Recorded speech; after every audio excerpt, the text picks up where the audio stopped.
நானே உன் ஆயர், உனக்கேதும் குறையில்லை. பசும்புல்வெளி மீது உன்னை இளைப்பாறச் செய்வேன். அமைதியான நீர்நிலைகளுக்கு உன்னை அழைத்துச் செல்வேன். நான் உன்னோடு இருப்பதால் எத்தீங்கிற்கும் அஞ்ச வேண்டாம். உன்னுடைய எதிரிகளின் கண்முன்னே உனக்கு ஒரு விருந்தினை ஏற்பாடு செய்வேன். உன் தலையில் நறுமண தைலம் பூசுவேன். உண்மையாகவே உன் வாழ்நாள் எல்லாம் அருள் நலமும் பேரன்பும் உன்னை புடை சூழ்ந்து வரும். நீயும் ஆண்டவரின் இல்லத்தில் நெடுநாள் வாழ்ந்திருப்பாய். உன் நெருக்கடி வேளையில் உனக்கு பதில் அளிப்பேன். உமது மனம் விரும்புவதை உனக்கு தருவேன்.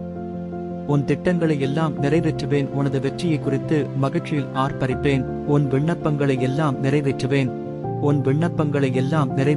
வெற்றி அளிக்கும் எனது வலக்கையின் ஆற்றலை காட்டுவேன். உனது வெற்றியை குறித்து மகிழ்ச்சியில் ஆர்ப்பரிப்பேன். நான் உனக்கு பக்கத்துணையாய் இருப்பேன். உன் கால் கண்ணியில் சிக்காதபடி உன்னை காப்பேன். நீ கூப்பிடும் வேளையில் உனக்கு பதில் அளிப்பேன். நான் உனக்கு வெற்றியருள்வேன். வெற்றியை குறித்து மகிழ்ச்சியில் ஆர்ப்பரிப்பேன். என் அருள் உனக்கு போதும். வலுவின்மையில்தான் வல்லமை நிறைவாய் வெளிப்படும். நான் உன் வலுவின்மையை பற்றிதான் மனமு வந்து பெருமை பாராட்டுவேன். அப்போது என் வல்லமை உன்னுள் தங்கும். ஆபிரகாம் எங்களுக்கு தந்தை என உங்களிடையே சொல்லி பெருமை கொள்ள வேண்டாம். இக்கற்களிலிருந்தும் ஆபிரகாமுக்கு பிள்ளைகளை தோன்றச் செய்ய கடவுள் வல்லவர் என உங்களுக்கு சொல்கிறேன்.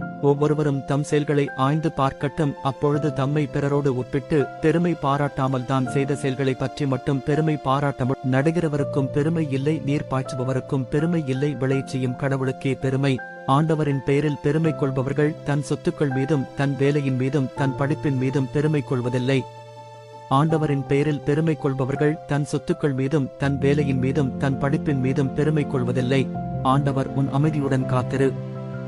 நான் ஆடையின்றி இருந்தேன், நீங்கள் எனக்கு ஆடை அணிவித்தீர்கள். நோயுற்றிருந்தேன், என்னை கவனித்துக் கொண்டீர்கள். தூய ஆவியின் கனியோ அன்பு, மகிழ்ச்சி, அமைதி, பொறுமை, பரிவு, நன்னயம், நம்பிக்கை, கனிதவு, தன்னடக்கம். உங்கள் உடல் நீங்கள் கடவுளிடமிருந்து பெற்றுக்கொண்ட தூய ஆவி தங்கும் கோவில் என்று தெரியாதா? நீங்கள் உங்களுக்கு ஒரு ஆண்டவருக்கு அஞ்சி நடப்போரின் உறைவிடங்களில் அவரது ஆசி தங்கும். நீ பேறு பெற்றவன், ஏனெனில் எந்த மனிதரும் இதை உனக்கு வெளிப்படுத்தவில்லை, மாறாக விண்ணகத்தில் உள்ள என் தந்தையே வெளிப்படுத்தியுள்ளார். மீட்பை தலை சீராகவும் கடவுளின் வார்த்தையை தூய ஆவி அருளும் போர்வாளாகவும் எடுத்துக்கொள்ளுங்கள். தன் நன்மைகளின் கருவூலமாகிய வானத்தை ஆண்டவர் உனக்காக திறப்பார். நீ பல்வேறு இனத்தார்க்கும் கடன் கொடுப்பாய், நீயோ கடன் வாங்க மாட்டாய். பிள்ளாய், என் அறிவுரையை மறவாதே. என் கட்டளைகளை உன் இதயத்தில் இருத்திக்கொள். இவை உனக்கு நீண்ட ஆயுளையும் நிலையான நலன்களையும் அளிக்கும். என் எண்ணங்கள் உங்கள் எண்ணங்கள் அல்ல, உங்கள் வழிமுறைகள் என் வழிமுறைகள் அல்ல. மண்ணுலகில் இருந்து விண்ணுலகம் மிக உயர்ந்திருப்பது போல உங்கள் வழிமுறைகளை விட என் வழிமுறைகளும் உங்கள் எண்ணங்களை விட என் எண்ணங்களும் மிக உயர்ந்திருக்கின்றன. என்னை நீ நம்புகிறாய் என்றால் உன் விண்ணப்பத்தை கமெண்டில் பதிவிடு. நான் உனக்கு அற்புதம் செய்வேன். ஆமென்.